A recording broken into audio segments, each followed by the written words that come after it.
Hello friends, welcome to our YouTube channel Student Classes Prayagraj. Subscribe our channel and then press the bell icon for getting further updates on our upcoming videos. हैं सहसवार मैदान जंग में वो तिफल क्या गिरेंगे जो घुटनों के बल चले। सो गाइस, स्वागत है आप सभी का हमारी सीरीज ऑन मैप में। Today we are going to cover a new regional organisation. तो आज का हमारा टॉपिक है, आज का हमारा जो ऑर्गेनाइजेशन है वो है Shanghai corporation organisation SCO, Shanghai corporation organisation SCO, जो कि क्रिएट हुआ था 2001 में। ठीक, यही SCO 1996 में 5 कंट्रीज के थ्रू मिलकर बनाया गया था, जिसका नाम था संघाई 5, जो कि 1996 में बनाया गया था। लेकिन बाद में इसका नेम चेंज करके 2001 में संघाई कॉरपोरेशन ऑर्गेनाइजेशन कर दिया, क्योंकि एक नई कंट्री, 6वीं कंट्री जुड़ी थी। तो आइए देखते हैं वो कौन सी 5 फाउंडिंग कंट्री थी संघाई 5 की, और 6 कंट्री कौन सी थी, और आज करंट स्टेटस क्या है SCO का एज पर मेंबरशिप। ठीक है, तो ये क्या है, ये एक है Eurasian political economic military organisation है। ये किस लिए है, मेंटेन स्टेबिलिटी और पीस। ठीक है, ये यूरेशियन, यूरोप और यूरेशियन एक प्लेस है जिसको, जो यूरोप और एशिया, ये एशियन है और इधर साइड से यूरोपियन कॉन्टिनेंट स्टार्ट होता है। यूरोप और एशिया जब दोनों की कुछ कंट्री, तो ये मिला करके तो ये एक यूरेशियन, क्योंकि रसिया जो है वो यूरोप में भी है और ये बाकी एशियन कंट्री है। ठीक है, तो इसको हम लोग यूरेशियन ब्लॉक भी बोलते हैं। ठीक, इस जब रसिया भी किसी उसमें आ जाता है एशियन ब्लॉक में, तो उसको यूरेशियन बोलते हैं। और ये पॉलिटिकल, इकोनॉमिक और मिलिट्री ऑर्गेनाइजेशन है। ठीक है ना, ये किस लिए है, स्टेबिलिटी, स्थायित्व और पीस, मतलब शांति को मेंटेन करने के लिए रीजन में, इस रीजन में। और अब देखते हैं इसके मेंबर्स कौन कौन से हैं। तो संघाई 5 जो कि 1996 में बनाया गया था, उसके मेंबर्स थे Russia, China, second, third Kazakhstan, fourth Kyrgyzstan और 5th ताजिकिस्तान। तो यहाँ पर मैंने 5, 1, 2 जितने भी मेंबर है सबका नाम मैंने नोट कर दिया है। तो ये 1 to जो 5 मेंबर है, 1, 2, 3, 4, 5, इन सभी ने मिलकर 1996 में बनाया था संघाई 5, 1996 में बनाया था। लेकिन जब 2001 में इस ग्रुप में उज्बेकिस्तान भी ऐड हुआ था, उज्बेकिस्तान 2001 में इस ग्रुप में ऐड हो गया संघाई 5 में, तो उसका नाम बदल करके कर दिया गया SCO, संघाई कॉरपोरेशन ऑर्गेनाइजेशन। और इंडिया और पाकिस्तान को अभी हाल ही में एक साथ एंट्री दी गई है 2017 में। तो 7वां मेंबर इंडिया है और 8वां मेंबर पाकिस्तान है। ठीक, तो आइए देखते हैं संघाई कॉरपोरेशन ऑर्गेनाइजेशन से रिलेटेड कुछ और फैक्ट्स। संघाई कॉरपोरेशन ऑर्गेनाइजेशन ये क्या है, ये एक परमानेंट इंटर गवर्नमेंटल, मतलब कंट्रीज के बीच में इंटर गवर्नमेंटल, जहां पर भी इंटर गवर्नमेंटल टर्म मिलेगा, इसका मतलब है कि ये 2 या 2 से अधिक कंट्रीज इस ग्रुप में है। ठीक, परमानेंट है मतलब कि ये एक परमानेंट बॉडी, ये डिसॉल्व नहीं होता है। ऑर्गेनाइजेशन क्रिएटेड इन 2001 में बनाया गया था, और उज्बेकिस्तान ने जब इसको ज्वाइन किया 2001 में, ठीक, तब इसका नाम संघाई कॉरपोरेशन ऑर्गेनाइजेशन रखा गया। उससे पहले ये क्या था, संघाई 5, जो कि 1906 में बनाया गया था। 5 फाउंडिंग मेंबर कौन कौन संघाई 5 के, रसिया, चाइना, कजाकिस्तान, किर्गिस्तान और ताजिकिस्तान।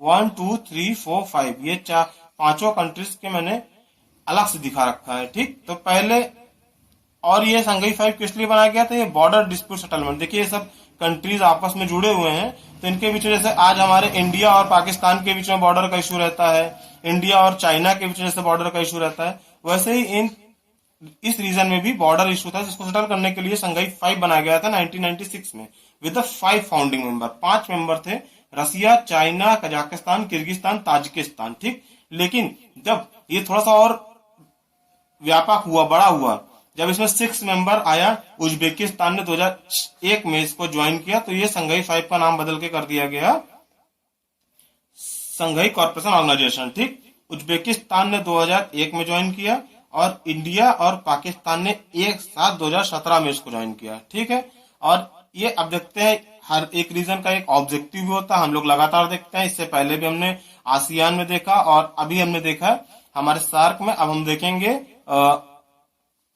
SCO में क्या ऑब्जेक्टिव किस लिए बनाया गया था। ऑब्जेक्टिव था स्ट्रेंथनिंग म्यूचुअल ट्रस्ट, आपस में जो आपस में विश्वास है उसको बढ़ाना है। नेबरलीनेस मतलब पड़ोसी धर्म की भावना को बढ़ाना है। इसका सेक्रेटरीएट कहां पर है? इसका सेक्रेटरीएट कहां पर है? बीजिंग। बीजिंग में है इसका secretary. Beijing is the capital of, नाम बताइए किस कंट्री की कैपिटल है बीजिंग, ठीक है। और मीट्स, ये चाइना की कैपिटल है। मीट्स एनुअली, ये लोग हर साल मिलते हैं, मतलब ये जो एससीओ मीटिंग है ये हर साल होती है। जैसे हमारा सार्क था 1995 से, हम लोग 1985 से 1989 तक मिले, उसके बाद हम लोग मिलना छोड़ दिए रेगुलरली। तो ऐसा नहीं है, इसमें आज भी हम रेगुलरली मिलते हैं। और ऑफिशियल लैंग्वेज क्या है, ये भी एक एग्जाम्पल क्वेश्चन आ सकता है। इसकी ऑफिशियल लैंग्वेज है रशियन और चाइनीज है, ठीक। और एससीओ की जो गाइडिंग प्रिंसिपल है, एससीओ किस प्रिंसिपल्स पे काम करता है, ठीक। जैसे हमारा उसका गाइडिंग प्रिंसिपल सार्क का था कि हम लोग पड़ोसी वो और रीजनल इंटीग्रिटी और सोवरन स्टेबिलिटी मतलब अखंडता और क्षेत्रीय एकता, इस सब भावना पे काम करते थे। तो देखते हैं संघाई कॉर्पोरेशन ऑर्गेनाइजेशन जो ये किस प्रिंसिपल्स पे काम करता है। और इंपॉर्टेंट पॉइंट क्या है, इसी गाइडिंग प्रिंसिपल को बोलते हैं संघाई स्पिरिट भी बोलते हैं, ठीक। तो ये भी याद रखिएगा आप लोग। संघाई स्पिरिट भी कहीं कहीं पूछा सकता है कि what is the Shanghai spirit. तो ये संघाई स्पिरिट जो है ये गाइडिंग प्रिंसिपल है एससीओ के। दो तरीके की उसमें पॉलिसी पे काम करते हैं, एक इंटरनल पॉलिसी, एक external policy. Internal policy based on principle of the mutual trust, आपस में विश्वास, म्यूचुअल बेनिफिट, एक दूसरे की भला करने की भावना, इक्वालिटी समानता, रिस्पेक्ट फॉर, और एक दूसरे की कल्चरल डाइवर्सिटी, सांस्कृतिक विभिन्नताओं का सम्मान करने की बात करता है जो इंटरनल पॉलिसी है। और मतलब इंटरनल मतलब आपस के लिए, ठीक, मतलब मेंबर कंट्रीज के बीच में क्या पॉलिसी है। और external policy rest of the world, जैसे जिससे जब एससीओ बाकी मेंबर कंट्रीज के अलावा बाकी कंट्रीज से जब वो मीट करेगा तो किस तरीके से मीट करेगा, किस तरीके से, क्या प्रिंसिपल्स के साथ। तो based on the principle of non alignment, मतलब तट निरपेक्ष रहेंगे हम लोग नॉन अलाइनमेंट फॉलो करेंगे। हम किसी ब्लॉक के, जैसे अगर मान लो जैसे वर्ल्ड वार के सेकंड के बाद जो दो ऑर्गेनाइजेशन बन गए थे, एक रशियन तरफ था, एक अमेरिकन तरफ था, तो हम लोग अगर उस समय पे भी होते तो हम लोग नॉन अलाइनमेंट को फॉलो करते। और हम नॉन टारगेटिंग थर्ड कंट्री, हम किसी कंट्री को टारगेट नहीं करेंगे, थर्ड कंट्री को, ठीक है। और ओपननेस ऑफ इकोनॉमी की ओपननेस की बात करेगा ये पूरा ब्लॉक एज ए होल, ठीक है। और अभी हम देखते हैं स्ट्रक्चर ऑफ एससीओ। हमने सार्क के भी स्ट्रक्चर पढ़े थे, हमने 4 तरीके स्ट्रक्चर आपको पता था। सार्क में हमने बताया था आपको 4 बताया था। एक एसडीएफ बताया था, सार्क डेवलपमेंट फंड, एक बताया था हमने आपको सार्क इंटरनेशनल यूनिवर्सिटी, एक बताया था हमने आपको सारसो, और एक बताया था हमने आपको साउथ एशियन रीजनल ऑर्गेनाइजेशन, सारसो बताया था हमने आपको। और हमने एक बताया था आपको सार्क आर्बिट्रेज काउंसिल, ठीक। अब इसी तरह से यहाँ पे भी हम 4 ग्रुप देख लेते हैं जो कि इंडिया के लिए इनमें से एक बहुत ही इंपॉर्टेंट ग्रुप है, इसका नाम है रैट्स। इसके बारे में आप बाद में बात करते हैं। फर्स्ट हम देख लेते हैं स्ट्रक्चर ऑफ एससीओ के 4 organisation. Head of state council, पहला ऑर्गेनाइजेशन का नाम है head of state council. Supreme SCO body है, ये सबसे बड़ी एससीओ की बॉडी है। ये डिसाइड क्या करता है, internal functioning and SCO interaction with the other. मतलब इंटरनल फंक्शनिंग मतलब कि आपस में मेंबर कैसे एक दूसरे से डील करेंगे, ट्रीट करेंगे, और उसकी एससीओ की इंटरनल क्या किस तरीके से काम होगा, ठीक है ना, एससीओ के अंदर कैसे काम होगा। और एससीओ का जब इंटरेक्शन, जब SCO as a whole treat करेगा, इंटरेक्ट करेगा बाकी रेस्ट ऑफ द वर्ल्ड और अदर इंटरनेशनल ऑर्गेनाइजेशन, तो क्या उसकी पॉलिसीज होंगी। और heads of the government council number 2 group है जो कि अप्रूव करता है। ये heads of the government council, ये काम क्या करता है, ये इकोनॉमिक स्फीयर पे काम करता है, मतलब आर्थिक मुद्दों पे देख रेख करता है। अप्रूव बजट अप्रूव करता है। एडवाइजरी और executive body related to the economic sphere, ये इकोनॉमिक स्फीयर की एडवाइजरी यही सलाह भी देगा, एग्जीक्यूटिव, और ये उसी सलाह को एग्जीक्यूट मतलब की कार्यपूर्ति उस सलाह की भी यही बॉडी करेगा, इकोनॉमिक स्फीयर मतलब आर्थिक उस पे। ये एक हमारा हो गया head of the council, state council हो गया है, और head of the government council हो गया है, ठीक। 2 काउंसिल हो गया। थर्ड हो गया हमारा council of ministers of the foreign affairs, council of the ministers of the foreign affair, जो कि क्या करता है, डे टू डे अफेयर्स को देखता रहता है। ये मतलब अपना इंटरनल प्रोसेस, इस सब चीजों पे डे टू डे अफेयर क्या चल रहा है, कैसे चल रहा है, इस सब चीज को council of ministers of foreign affairs, ठीक। और ये इंपॉर्टेंट जो अपने इंडिया के लिए काफी इंपॉर्टेंट पॉइंट है एससीओ के से कि रैट्स है, rats regional anti terrorist structure. Rats regional anti terrorist, जैसे चूहे टाइप से आतंकवादी होते हैं तो इस समझ लिया जाती है इसको rats. Regional anti terrorist structure. ये किस लिए? कॉम्बैट टेररिज्म और सेपरेटिज्म, मतलब आतंकवादियों और अलगाववादियों से फाइट करने के लिए इस ग्रुप का वो हुआ है, निर्माण हुआ है। Importance for the India, through RATS India can improve its ability to combat neighbourhood terrorism by intelligence sharing and law enforcement practices. तो ये बोल रहा है कि इंपॉर्टेंस इंडिया के लिए क्या है कि रैट्स के through regional anti terrorist structure. तो गाइस जब भी आप लोग पढ़ेंगे कोई भी,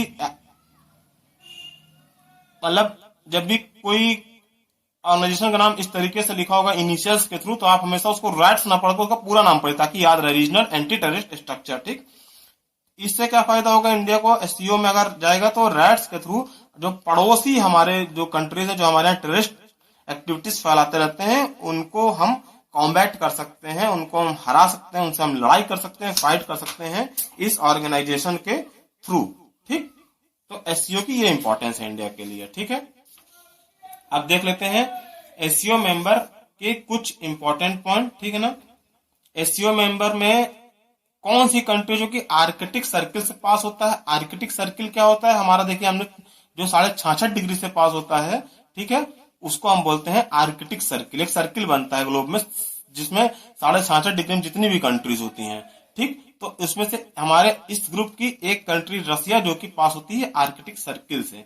ठीक, आर्कटिक सर्किल पर जैसे हमारा इक्वेटोरियल सर्किल हो गया, एक हमारा हो गया है Tropic of Cancer, Tropic of Capricorn, तो वैसे ही एक सर्किल बनता है आर्कटिक सर्किल। तो ये Russia.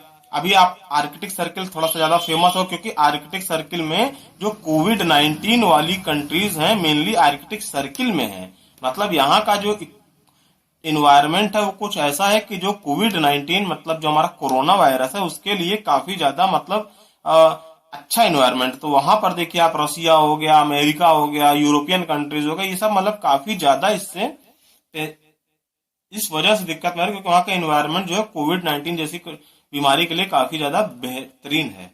SCO members passes through Tropic of Cancer. कौन कौन से SCO member Tropic of Cancer से? देखिए ट्रॉपिक ऑफ कैंसर ये पास हो रहा है। ठीक, तो यहाँ पर अपना इन जो मेंबर कंट्री बस उनकी, बाकी सारी कंट्री जो एससीओ के मेंबर, उसमें कौन कौन से मेंबर टॉपिक ऑफ कैंसर पास होते हैं? एक हो गया न्यू दिल्ली हो गया है और एक हो गया चाइना। वैसे तो पास होता है बांग्लादेश भी हो रहा है, यहाँ पे देखिए म्यांमार, लेकिन हम वो अभी हमारे मेंबर कंट्री उनकी बात हम नहीं करेंगे। ठीक है, हमारी जो कंट्रीज पास हो रही हैं जो कि मेंबर कंट्रीज में इंडिया हो गया और चाइना हो गया। ठीक, लैंडलॉक हम हमेशा बात करते रहते हैं तो याद कर लीजिए, लैंडलॉक एससीओ नेशन 4 नेशन है। लैंडलॉक पता है ना, जिनका territory not connected to the ocean, have no coast line, जिनका टेरिटरी ओशियन से कनेक्टेड नहीं है, जिनकी कोई कोस्ट लाइन नहीं है। लैंडलॉक कंट्री क्या है? Kazakhstan, Kyrgyzstan, Uzbekistan, Tajikistan. ठीक, तो मैं आपको दिखा देता हूं, ये देखिए landlock country Kazakhstan, Kyrgyzstan, Tajikistan और उज्बेकिस्तान। ठीक, ये है लैंडलॉक कंट्री, ये ठीक, 3 4 5 6 ये हमारी लैंडलॉक कंट्रीज हैं। ठीक, ये हमारे आर्कटिक से पास होता है और ये इंडिया और चाइना हमारे ट्रॉपिक ऑफ कैंसर से पास होता है। ठीक, मतलब कर्क रेखा से पास होता है। ठीक, अब कजाकिस्तान जो ये कंट्री है, Kazakhstan is the largest landlocked country. Kazakhstan is the largest landlocked country area wise है। ये एक कंट्री है, ये area wise largest landlock country है। ठीक, सबसे बड़ी कंट्री है लैंडलॉक एरिया वाइज। ठीक, ये हो गई। और ऐसी कैपिटल क्या है? अस्ताना है। और वेटिकन सिटी जो है, वेटिकन सिटी का नाम सुना होगा आप लोग, यहाँ पोप लोग रहते हैं। ये smallest landlock country of the world है। ठीक, और कजाकिस्तान के बारे में, इसकी कैपिटल अस्ताना है, ये देखिए। ठीक, और इसका जो नाम चेंज किया गया था मार्च 2019 में। पहले इसका नाम अस्ताना था, बाद में इसका नाम बदल करके नूर सुल्तान कर दिया गया। किसके रिस्पेक्ट में, किसके सम्मान में? नूर सुल्तान नजरबयेव। ठीक, इनके सम्मान में इसका नाम बदल करके नूर सुल्तान, जो कि कैपिटल अस्ताना थी कजाकिस्तान, उसका नाम बदल के नूर सुल्तान कर दिया गया। इंडिया की कैपिटल का भी ट्रांसफर किया गया था। ठीक, और नाम भी दिल्ली से न्यू दिल्ली भी किया गया था।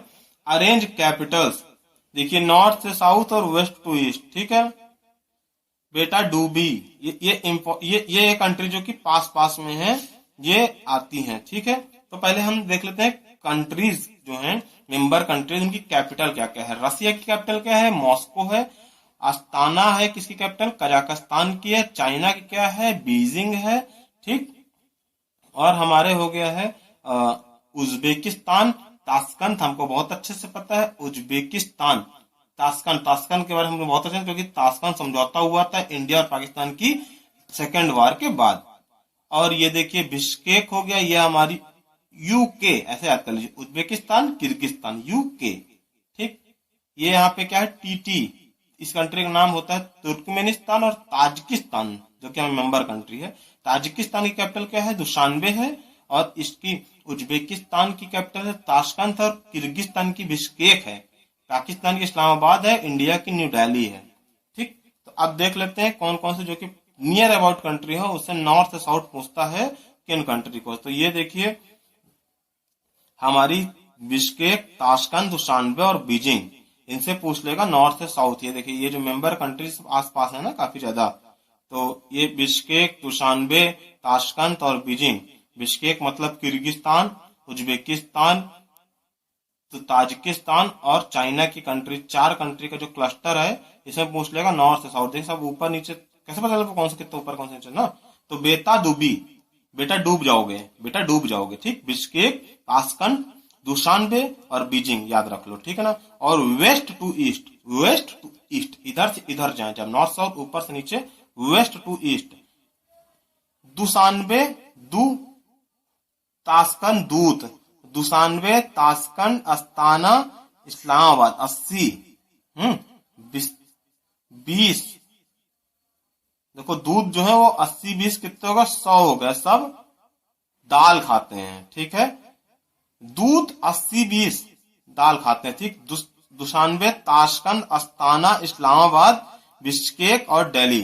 ठीक, ये हमारी हो गई कैपिटल का अरेंजमेंट हो गया। तो अभी तक हमने सारी इंपॉर्टेंट इंफॉर्मेशन देख लिया। अब हम लोग कुछ नेबर कंट्रीज की तरफ जाते हैं। अब देखते हैं हमारी जो फ्यू अदर नेबर कंट्रीज हैं एससीओ की, और उससे रिलेटेड कुछ इंपॉर्टेंट जो एससीओ ग्रुप है, संघाई कॉर्पोरेशन ऑर्गेनाइजेशन, उससे अलावा उसमें कुछ कंट्रीज, जैसे हमने ये कंट्री छोड़ दी थी ये, तो इन सभी कंट्रीज को देख लेते हैं। ठीक, और इनसे रिलेटेड हम बाकी इंफॉर्मेशन देखिए। लैंड लॉक कंट्री कौन सी है? देखिए एक मंगोलिया है, ये एक है हमारा तुर्कमेनिस्तान है, जो कि हमारे टीटी, यूके टीटी याद रख लीजिए आप। कजाकिस्तान, मंगोलिया, ये ग्रुप क्लस्टर है, Kazakhstan, Mongolia, Uzbekistan, Kyrgyzstan, UK TT, Turkmenistan और ताजिकिस्तान। ठीक, और ये ईरान है, ये देखिए इंडिया, पाकिस्तान, अफगानिस्तान, ये बगल में इसके ईरान, इसके बगल में इराक है। ठीक, इधर देख लीजिए किम जोंग की कंट्री है हमारे नॉर्थ कोरिया, ये साउथ कोरिया और ये जापान है। ठीक है, तो जो क्वेश्चन आते हैं इस ब्लॉक से उनमें हम देखते हैं इंपॉर्टेंट क्वेश्चन क्या आते हैं। एक तो आता है कि लैंड लॉक कंट्री कौन कौन सी है, तो मंगोलिया और तुर्कमेनिस्तान। इससे पहले हमने क्या पढ़ा था? 4 कंट्री पढ़े थे ना, ये 2 मेंबर 4 थे, समझ लीजिए 1 2 3 4 5 6, ये सभी की सभी जो है वो लैंड लॉक ही हैं। ठीक है, तो नोट कर लेते हैं 1 2 3 4 5 और 6, ये सभी के सभी क्या है, इवन ये अफगानिस्तान भी इधर से, ये सब लैंड लॉक कंट्री हैं। ठीक है, तो अब ये देखिए मंगोलिया, तुर्कमेनिस्तान यहाँ पे लिखा हो, बाकी 5 ये 6 कंट्री का जो क्लस्टर है और ये 7वीं कंट्री, सब लैंड लॉक कंट्री है। ठीक है, मंगोलिया किससे बॉर्डर शेयर करता है, ये बहुत इंपॉर्टेंट। आपको लगे कजाकिस्तान से शेयर करता है, लेकिन नहीं, मंगोलिया चाइना और रशिया से, कजाकिस्तान से नहीं शेयर करता है। और नॉर्थ कोरिया किससे बॉर्डर शेयर करता है, ये भी एक इंपॉर्टेंट क्वेश्चन हर बार आता है एग्जाम में। नॉर्थ कोरिया जो होता है लगेगा चाइना से, रशिया से बॉर्डर नहीं, लेकिन रशिया से देखिए यहां से बॉर्डर शेयर करता है। चाइना तो पता चल रहा है, साउथ कोरिया भी पता चल रहा है, लेकिन रसिया आपको लगेगा नहीं है, लेकिन एक्चुअली में है। और India shares border with land route, हम सी रूट की बात नहीं कर रहे, लैंड रूट की 7 कंट्री हैं।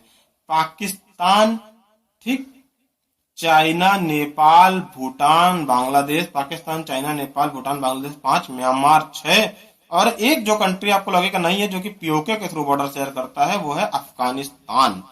और इसी पे जब ये इंपॉर्टेंट पॉइंट आया तो एक पॉइंट और याद करें, पिछले हम भूल गए थे, इंडिया और बांग्लादेश का नेशनल एंथम एक ही व्यक्ति ने लिखा है, उसका नाम है रविन्द्रनाथ टैगोर। इंडिया का है जनगण मन और उनका है, बांग्लादेशियों का है आमार सोनार बांग्ला। ठीक, तो ये क्वेश्चन भी आता है। और अगला हम इंपॉर्टेंट क्वेश्चन एक देख लेते हैं, क्या है जो यूपीएससी का प्रोबेबल क्वेश्चन है, arrange capital in north to south. North से साउथ में कैपिटल अरेंज करना, ये 4 ब्लॉक का क्वेश्चन यूपीएससी में आता है, आ सकता है, कई बार आया है टेस्ट सीरीज में, ठीक, कई बार टेस्ट सीरीज में आया हुआ है। Arrange capital in north to south में, नॉर्थ से साउथ हमको कैपिटल अरेंज करना। पहले China capital Beijing, South Korea की कैपिटल सियोल, नॉर्थ कोरिया की प्योंगयांग, और Kim Jong Un Pyongyang type से लगता है, प्योंगयांग, सियोल, और जापान की टोक्यो। तो बीजिंग सबसे पहले तो कौन सी होगी, सबसे बड़ी कंट्री कौन सी है कैपिटल वाइज, तो उसकी कैपिटल सबसे ऊपर रख लो। सबसे बड़ी एरिया वाइज सबसे बड़ी कंट्री कौन सी इन चारों ब्लॉक में, चाइना, तो उसकी कैपिटल सबसे ऊपर। और सबसे डेवलप्ड कंट्री कौन सी है, टोक्यो, तो टोक्यो कैपिटल, और उससे ऊपर साउथ कोरिया की कैपिटल, और फिर ये ठीक प्योंगयांग नॉर्थ कोरिया कैपिटल। और एक क्वेश्चन और आता है कि जापान के जो कोस्ट होते हैं, जहां पे जापान है ये, तो उसके जो कोस्ट हैं ये fishing ground of the world के हैं, best one of the fishing ground, मतलब काफी अच्छे फिशिंग ग्राउंड, मतलब वहां मछलियां काफी अच्छे तरीके से थोड़ी सी होती हैं, आ जाती हैं, पैदा होती हैं। सब क्यों है, क्या कारण है, क्योंकि यहाँ पर जो ओशियन में वाटर जैसे मूव करता है, वाटर मूव करने के लिए वेव्स के थ्रू मूव कर सकता है ओशियन में वाटर, और भी तो एक तरीका होता है ओशियन वाटर मूव करने का, उसको बोलते हैं हम लोग करेंट, ठीक है ना। तो यहाँ पर जो ये जो it is a meeting place of, इसके जो कोस्टल एरियाज है वो मीटिंग प्लेस ऑफ वार्म और कोल्ड करंट है, तो इसीलिए ये काफी न्यूट्रिशियस जोन हो जाता है, यहाँ पर मछलियां जो होती है काफी अच्छे फ्लोरिश रहती हैं। और Japan is the land of rising land. So guys, आज का हम क्लास यही खत्म करते हैं। अगर आपने हमारी क्लास अभी तक आसियान और सार्क की नहीं देखी है तो आप उसको जाकर के देखिए, क्वेश्चन पूछिए, अगर कुछ भी डाउट है कमेंट बॉक्स में कमेंट कीजिए, और हमारे वीडियोस को, हमारी ग्रुप को, हमारे चैनल को लाइक, सब्सक्राइब और शेयर करना तो कतई मत भूलिए। धन्यवाद।